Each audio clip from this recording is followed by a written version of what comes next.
This next song is from a show that was commissioned by the South Carolina Coalition Against Domestic Violence.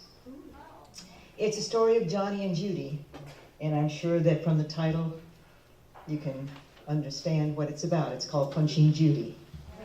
And it seems like after every incident, Johnny never apologized. He never said anything. Instead, he bought this long bouquet of red roses and brought it back, long stem red roses. And one day a dejected Judy walked into a deserted cafe to get out of the rain. And as she tells the story, this is what happened next.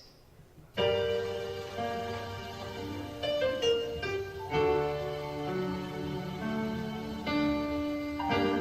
hardly noticed him at all as he passed by the window that day, with his rumpled scarf and his faded coat and his hair in disarray. But soon enough he came inside and sat at a table near me, and the tender smile on his wrinkled face was all that I could see. I turned my gaze to the window, still wondering what I'd do with the rest of the life I hadn't wasted yet. I guess I made a pretty dismal picture of self-pity when I turned back again and our eyes met. He smiled and said, "Hello." I smiled back, and so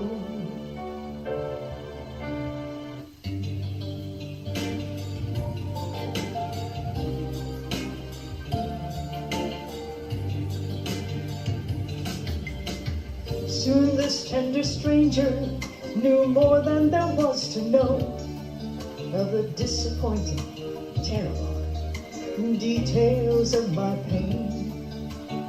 And as the raindrops splattered there across the dusty window, he settled back, shook his head, and helped me watch the rain.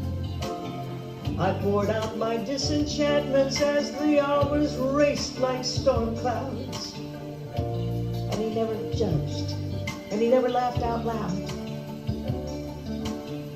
And if by chance I ever asked him what his story might be, he'd turn the conversation back to me. He'd smile so I would know. I'd smile and let it flow. He gave me long-stemmed conversation. That was all he had to give. But I'll recall the sweetness for as long as I may live.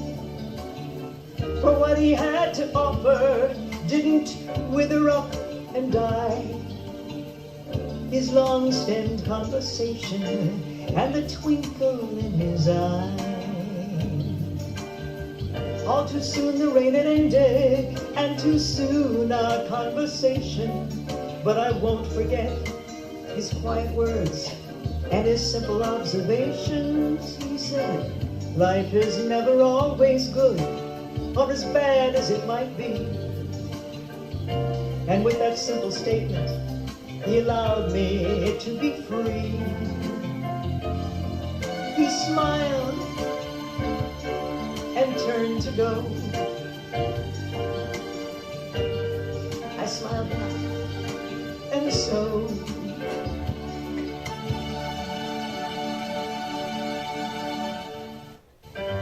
I watched him cross the courtyard to a doorway down the street.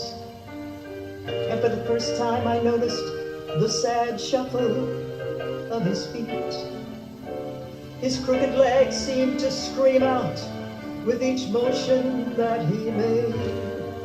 Yet he took each step as if it were his first in our parade.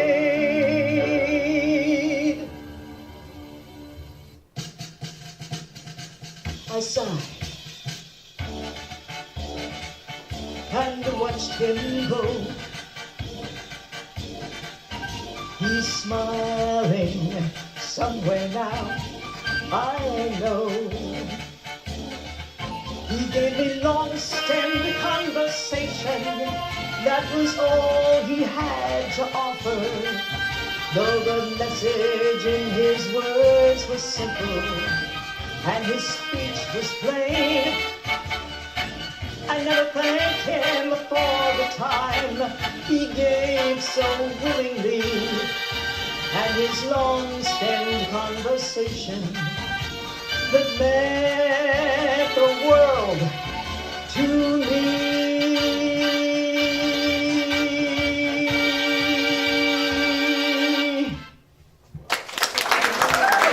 Thank you. Thank you so much.